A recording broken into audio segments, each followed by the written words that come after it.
on every first full moon of each month for the year of 2025, I am opening this space. A space to speak what has been unspoken.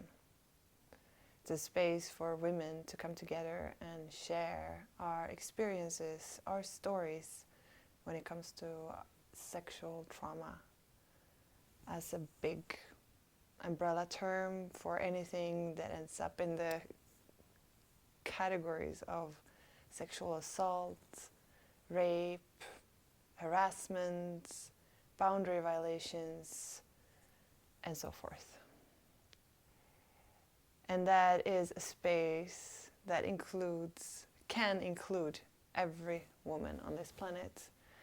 That's what I've seen so far, that's what seems to be the case, and what Me Too also to some extent really showed us, that most women, maybe every woman on this planet, has some experience that ends up in the category of a sexual trauma. And yet we do not have spaces, moments, and opportunities to speak about them. Maybe we don't even feel like we need that. Because the way I have come to understand it, how I sense it around me, but also in my own body, like I am no different than you. I have my fair share of these kinds of traumas, and I have the same, there's some sense of like a numbness. A sense of having, I think, putting it on the shelf to deal with another day, or maybe perhaps even not deal with. It's been on the shelf for a very long time. It's been in the basement. And it's been working, to not think about it, to not process it, to not, have to deal with what I have in this backpack of sexual trauma. Working, I say. To some extent, it feels like life goes on. It's not that bad. It is just part of what this life seemed to bring. And at the same time, there are places in me that hasn't got seen, emotions that I have not felt, stories and experience that I have not voiced, that I have not shared to maybe a single soul. And I know it affects me. It affects my relationship to men. It affects my relationship with sexuality and intimacy. And I would say maybe the most importantly, it affects my relationship to myself. Because it's part of me that is on that shelf, right? That version of who we were when a sexual trauma occurred is waiting, frozen in time, waiting for us to recognize her, to listen to her, to feel her, and to bring her back home to wholeness inside of ourselves. That is the journey of healing, no matter what kind of trauma it is we're talking about. Integration, bringing into a whole. And that is something that, as a collective, as the current state of our planet, as humanity today, we haven't done that. We have not yet gone there. Maybe we have shared what we've been through with like one trusted friend, maybe with a therapist once or twice, maybe once with our partner, or maybe we haven't even spoken it at all. So for you who are listening, just check in with yourselves. The sexual harassments, traumas, and assault that you've been through in your life, who have you shared about them with? Does your partner know? Does your friends know? Does your parents know? Do you even know? Have you even met yourself there?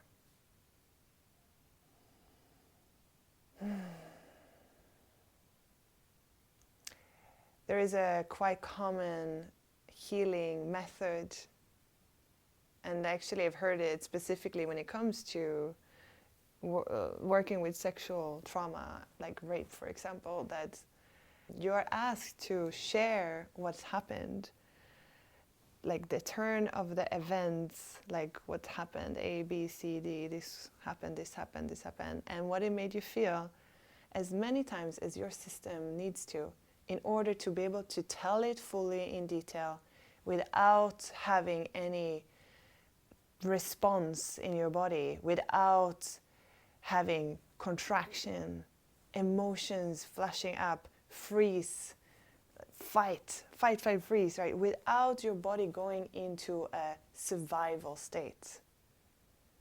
When you can do that, when you can retell everything in detail and in depth, without it bringing up a nervous system response, that is an indication that you have processed the scenario, that you have made peace with the past, that you have integrated that experience into your whole being. So given that most of us, most women today, haven't even shared with a single person, it gives us an estimation of the work we have ahead of us. And this is why I have decided to make this event a regular thing that happens each month, so that we can show up and share again and again and again. Maybe it's one scenario that has been incredibly traumatic that you want to speak again and again and again. Maybe it is an opportunity to share different experiences that you've had. Because let's face it, most of us don't just have one thing that have happened to us. It's not needed that you come to my event for this. If there is something that I wish, it is for you to start looking at your shelf that you have in your basement. The shelf that is storing all the sexual traumas that you've been through. It could be showing up and sharing in these circles. It could also be that you feel like sharing it with your friends, with your partner, writing in your journal, read it out loud in front of a fire. Whatever is your way, what I really care about is that it starts to come up for each and every one of us. And the beauty with doing it together is that we get to be witnessed. And the beauty with doing it with sisters is that there is an automatic understanding in a group of women when it comes to these topics. Women know. We have a collective experience, a shared experience of what it is to be a woman, what it is to be in a female body.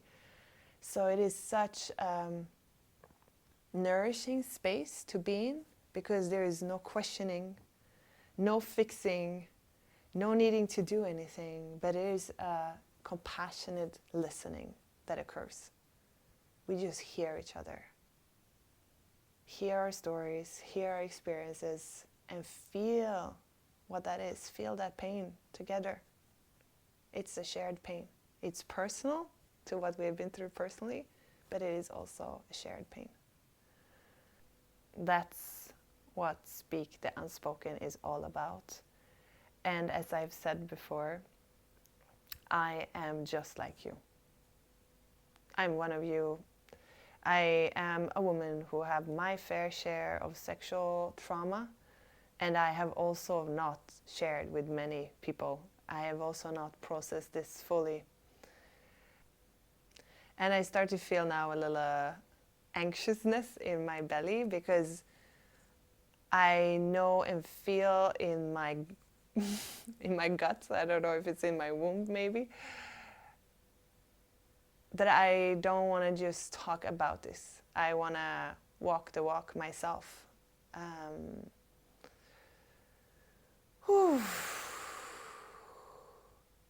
That means I am going to make a sharing with you guys right here, right now,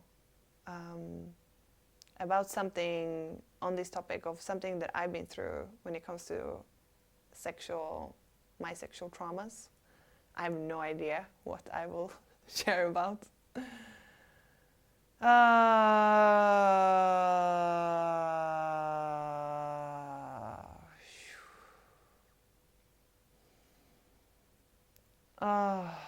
And all of a sudden it feels tricky to look into the camera, almost as if then I'm like looking someone in the eyes to be seen. Interesting. There's a lot of fears coming up right away, just naming them to be able to stay present with what's alive in my body. There's like a fear, like a voice saying, I have to share about the most traumatic thing I've been through. Because if I share about something that is less traumatic, then maybe some of you that are listening will feel like I am not,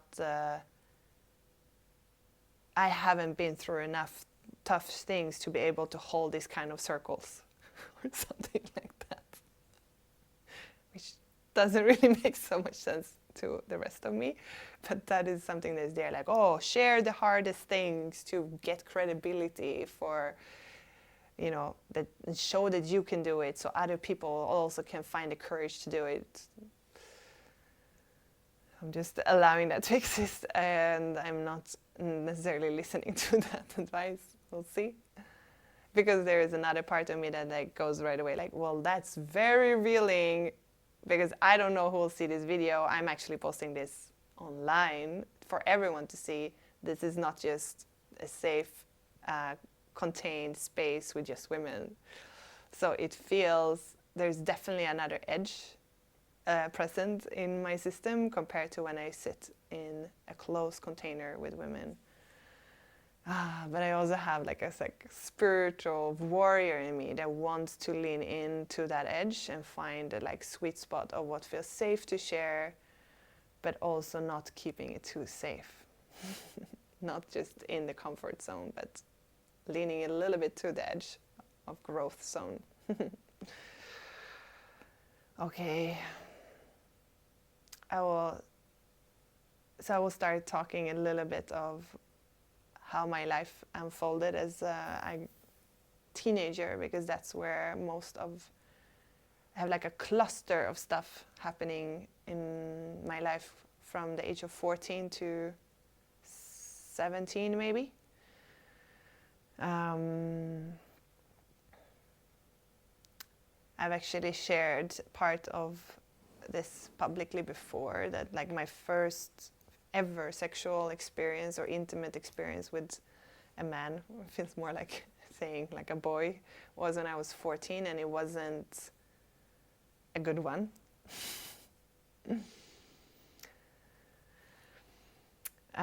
So that first experience really, I mean, it's like, I feel like it just, I don't know, shook me is like too small of a word. Like, it set me off on like my sexual exploration with a lot of fear and a lot of trying to practice control.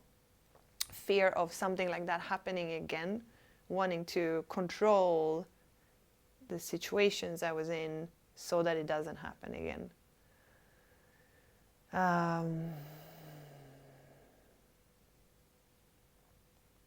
can feel it's like something gets stuck in my throat. It's like heavy.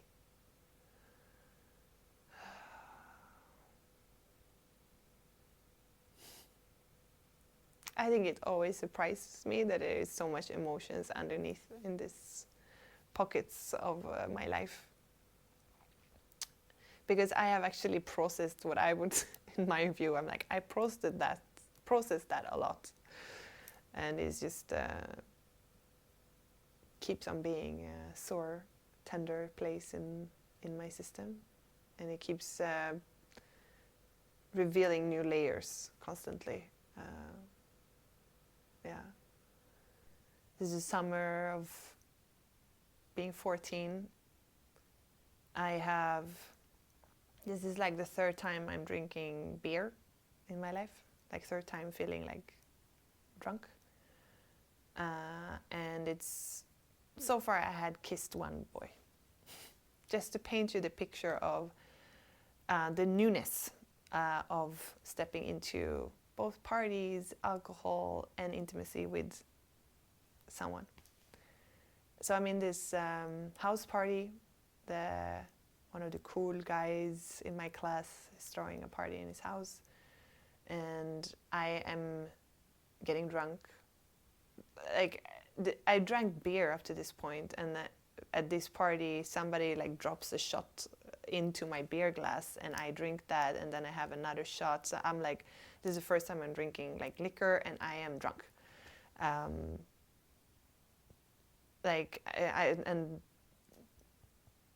I don't have a full memory of everything that happened this evening, and I think it's due to both the alcohol, but also because it was traumatic and that I have suppressed this memory. Because if the fact is that I don't even remember this memory, I completely suppressed it.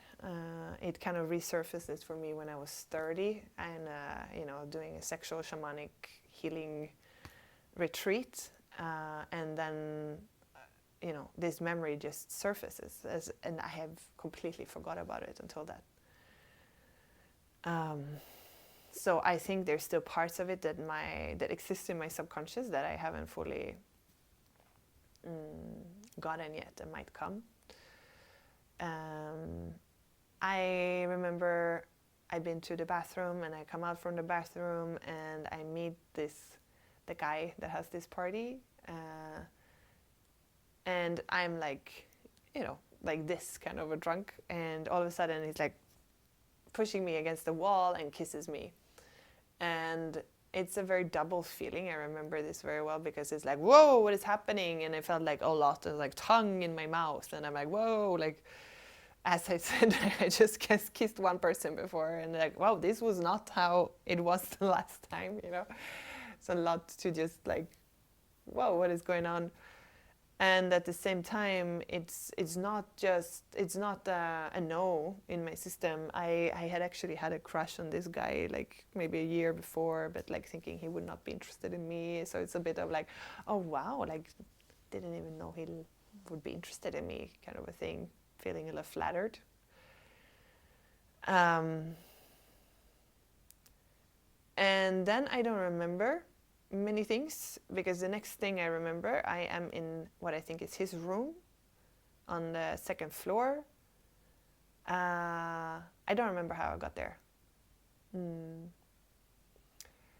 And the first memory from the room is also not, of like, fear or anything like that. I'm like thinking it's so cute, my 14-year-old like narrative or like consciousness, like, oh, we might make out a little bit, or maybe not even that, if we dare to, it's like, it's so much innocence in my body, like in who I was at that time. It's just like, I did not think that anything that happened could happen. Like I was still very innocent and very new in this exploration. And I have another like gap. I don't know like what's happened, because the next thing that I remember is that I'm naked. It's almost like I'm waking up, and I'm like looking down. I'm like, wow, why am I naked? Like I don't have any clothes on. Why am I naked? How did I get naked? I do not remember at all how my clothes got off. Till today. Like I don't know if I took them off, if he took them. I have no idea. And that's really, I mean, if it wasn't already, by then I'm like, this is not good. Like, what the fuck is happening? And I'm in freeze. Like, maybe some fawn as well, when you're like in a kind of pleasing thing. Because I have memories of like moving at some point to be like, trying to be part of what's happening. But also not understanding fully what's expected of me. or what's happening. And it's almost like I just get sucked out, like, you know, my soul is disconnecting, you know, so it's like it's leaving my body, and I'm not even in my body. And then the next time I'm like back into my body, he's trying to enter me, and like you know, because I hear my thoughts. What is happening? What is he trying to do? What is he trying to do there? And I remember then, like, my body was like, I'm like trying to kind of be able to move it like in an opposite way to like not having him enter me, slightly. Like I don't have much control over my body, but I'm doing that a bit. And maybe because of that, he has a really hard time entering me because of that, because obviously I'm not wet like, at all. And I also have a tampon inside because I got my period like 2 months before this. And so I have a tampon inside, which makes it also really hard. And it's still going on for quite a while. Like, and he manages to enter me, I would say like a part, like half penetration or like half the way in. And as soon as I just say that, I can feel my yoni still today, like contracting. Like it really is clear that my yoni is not a yes to this.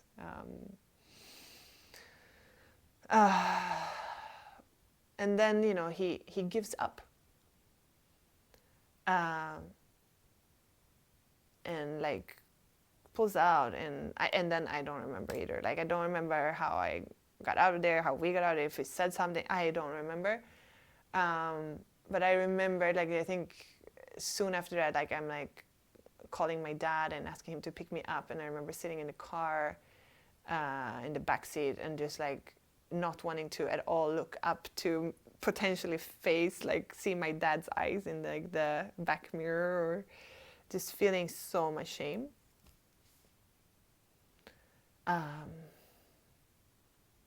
Feeling like, I don't know, I let everyone down. I let him down, I let myself down. I didn't say no, I think, or did I? I don't know what happened. I was too drunk. Why was I so drunk? Why did I drink these things? And it was all my fault. I've been too out of control, right? So that was like the whole conclusion. I will never be this out of control again, because it was just all my fault. And then I also at the same time felt like, wow, that was so close, you know, that was close. You know, lucky me, nothing happened. There was not rape because he did not penetrate me fully. I'm still a virgin. I totally thought that I am now like a virgin. This didn't happen. Nothing happened. Yeah.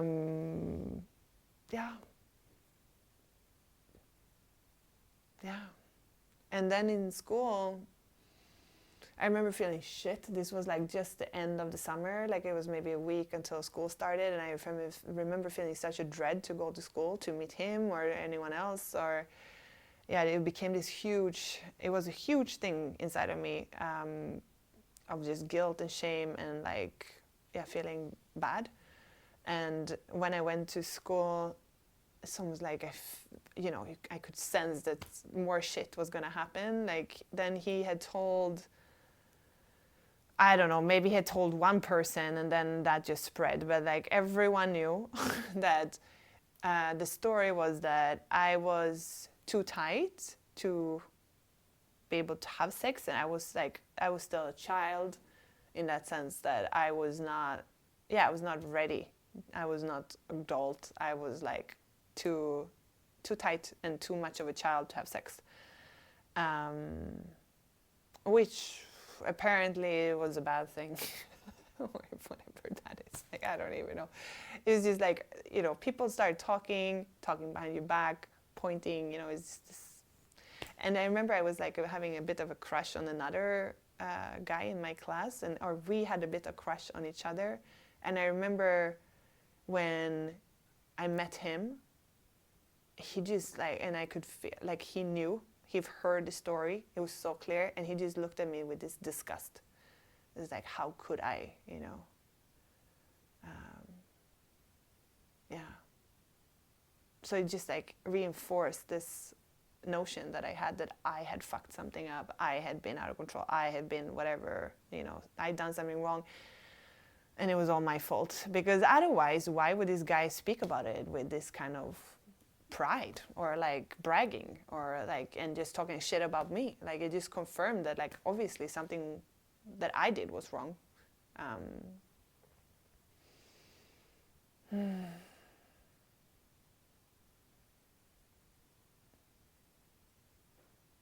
Yeah, there's so many things that kind of upset me with this. Like, sometimes when I share this story, I cry. And I feel like right now I'm actually more in contact with like anger. And I feel anger around, it's really not personal to him or anyone else that was around. Like, I processed a lot of that. But right now I feel such a anger for, it's almost like how we as a society let down young girls. That there was no conversations, I didn't share it with anyone, there was no one to turn to. There was no one, there was not a place where these topics were addressed. I'm not saying that my 14-year-old friends should know how to do this better, but none of them asked me about it. It was just like, whatever was said as this kind of rumor was the truth. And soon after that, my family moved to Spain. So I think because I got that kind of like a ticket out away from that school, that class, and it gave me also a ticket in my consciousness, a ticket out from even processing that memory. And that's, I think, where I just completely just suppressed it and didn't, you know, even remember it myself. I remember like crying myself to sleep for like months after this, but didn't understand why. In my own system, I could not understand why I didn't connect to this in any way.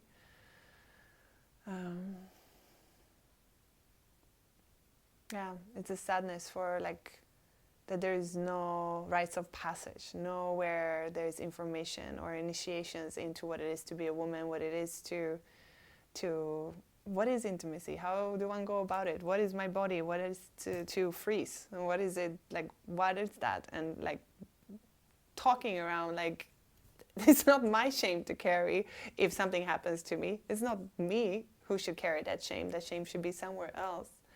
None of these conversations were around me and weren't around any of us, right?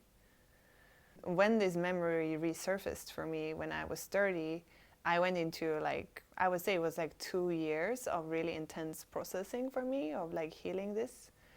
My body was like in this intense reaction of like not wanting to be close to men at all. Like I really had like, it's almost like what had been suppressed just came alive in my body, and it's almost like I was my 14-year-old for a while and I didn't want to be close to anyone. So there was a lot of emotion that I needed to move through for that to slowly start shifting. And after 2 years, I had reached a point where I felt like I was at peace with it. Didn't mean like it's done in any way, because I'm still processing this incident. But I was in a place of more peace. And I remember that I found this guy on Facebook, and I wrote to him. And I just shortly kind of, I think I wrote something along the lines of like, hey, I don't know if you remember me. Yeah, we were in the same class, and this time there was a party. I don't even remember that party, but this was a little bit my experience, and I shared with him that I wasn't there in my body, and it wasn't in, you know, in alignment with what my system needed, and it's been quite overwhelming, and that I've been processing it, and I'm now in a place where I'm at peace with it, and I just want to say that I forgive you and I forgive myself, and I set us both free. And I sent that message and didn't expect anything back. Maybe if I expected or afraid of something, it would to be like a backlash, you know, of like defenses and accusations and things like that. But got a message back that was quite different, of like him saying thank you for me reaching out, and I don't remember, there was a few words back and forth, but he asked if I would be up for meeting him to talk about it. And I felt quite instantly like a yes. And I could feel also how beautiful that was. Like, I was not afraid of him. I really also, we were both 14. Like, I really feel like we were probably both very lost. And yeah, it was a beautiful day in winter in Stockholm, where we had a fika, and we met in a cafe, and I shared some of my experience, and it was I remember being very shaky and at the same time very happy for this. It felt like this magical gift, like wow. And also afraid of how, what responses would come up in him and in me. But it was very beautiful. He just listened without trying to change or question my experience, which I think was the big gift. And then he also shared like what he had been through, his turbulent upbringing and turbulence around him at that time, and his conditioning around women or sexuality, and that he was about to become a dad and get his to a daughter, and that he had already started, was in a process of looking at his relationship and to women and how he had treated women maybe in the past. So he saw this as a beautiful gift to get to listen to me or to talk to me. And in that meeting, for me, it felt really clear that it was like a full circle completion for our 14-year-old selves, that we got that moment. I feel like that was such a blessing. Like, I know the few women that I talked to that have had similar experience and reached out to the men that has maybe caused them some kind of harm. They have not had that kind of response back, which is also understandable. Like, I cannot even begin to understand what it's required from him, or the process that he probably had been through, being able to listen to me in that way. And I'm sharing that because it's just a glimpse of one doesn't need to look like that for anyone else, but there is for me a glimpse of hope in all of these stories, and a hope in our process of healing. Even if we don't have a meeting with whoever have caused some pain and harm in us, we can have a meeting internally with our teenage selves, that was the big part, right, for me. That it took me 2 years to really let all of this teenager into my system again. And it's still an ongoing journey. Like, I process this memory as the reason that's like this fall, new aspects of it. And I think I will keep getting new fragments of these memories coming back, so it will be an ongoing journey. I think that will conclude my sharing. If you have stayed all the way through this video and listened to my sharing, thank you. I feel very honored by that. Thank you for listening to my personal process and journey with sexual traumas, and maybe it shows us and reminds us that we are not alone. That's a big one, if we can lean into that we are not alone. And maybe it plants a seed for you to feel into if you want to share your stories. If your teenager or little girl or young woman wants to step in to a space and speak what she's been through, to have her voice be heard, to have her stories be seen, to have her emotions be felt, so that we can like walk each other back home, you know? We can walk this healing path together in sisterhood.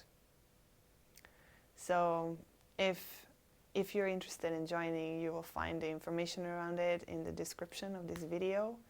And you also find all of the information on beapussy.com, and you book your spot there as well. So every first full moon of each month for the remainder of 2025, you are very welcome. Okay. Thank you for listening, and I see you in the next video.